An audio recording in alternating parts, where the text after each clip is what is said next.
Ronnie collected his change and stepped out into the street.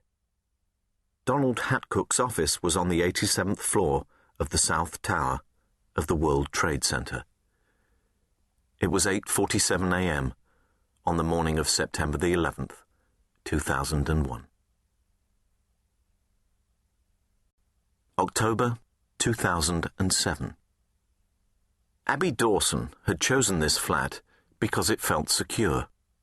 Apart from the back fire escape, which could only be opened from inside, there was only the one entrance, and the windows gave her a clear view up and down the street 8 floors below. No one was going to get in unless she invited them. But just in case, she had a canister of mace pepper spray, a hunting knife, and a baseball bat. Ironic, she thought, that the first time in her life she was able to afford a home luxurious enough to entertain guests, she had to live in secrecy. And there was so much to enjoy here.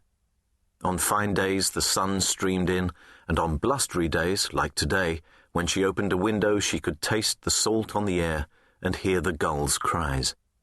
Only a couple of 100 yards beyond the end of the street was the beach. The only negative was the lift. Claustrophobic at the best of times, Abby never liked to ride in any lift, and this jerky capsule, the size of a vertical 2-seater coffin, was one of the worst she'd ever experienced. So, up until the past couple of weeks, when workmen renovating the flat below had turned the staircase into an obstacle course, she'd walked up and down.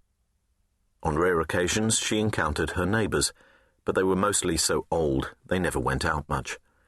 And at weekends, this whole wing was so silent it seemed to be inhabited by ghosts.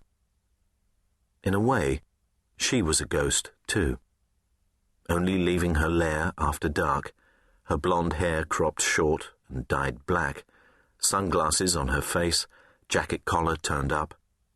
A stranger in this city where she'd grown up before the travel bug hit her.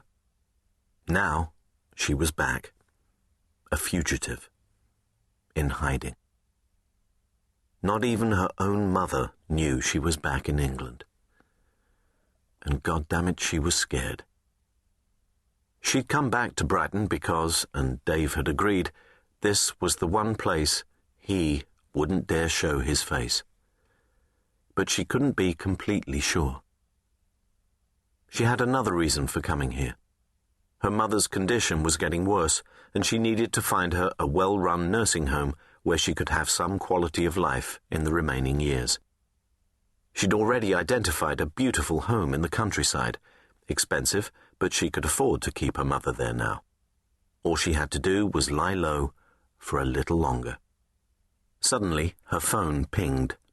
Incoming text. And she smiled when she saw who it was from. The one thing that helped sustain her was the texts she received every few days. Absence diminishes small loves and increases great ones. She loved collecting quotations and texted back one she'd saved up. Love is not gazing at each other. Love is staring together in the same direction. For the first time in her life, she'd met a man who stared in the same direction as herself.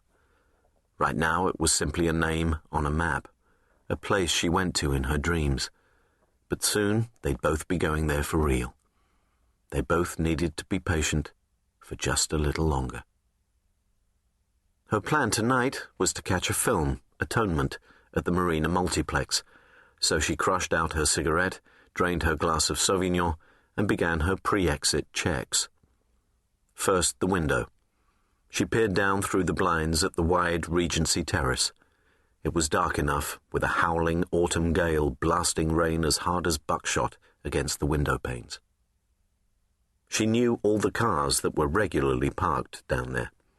The grimy, bird-shit-spattered Golf, the Ford Galaxy people carrier, the little Toyota, an elderly Porsche, the rusty white Renault van with a for sale notice stuck in its window. Nothing to be concerned about there. Window locks in bedroom and living room, activate timers on lights and television, blue tack single cotton thread, knee-high, across the hallway.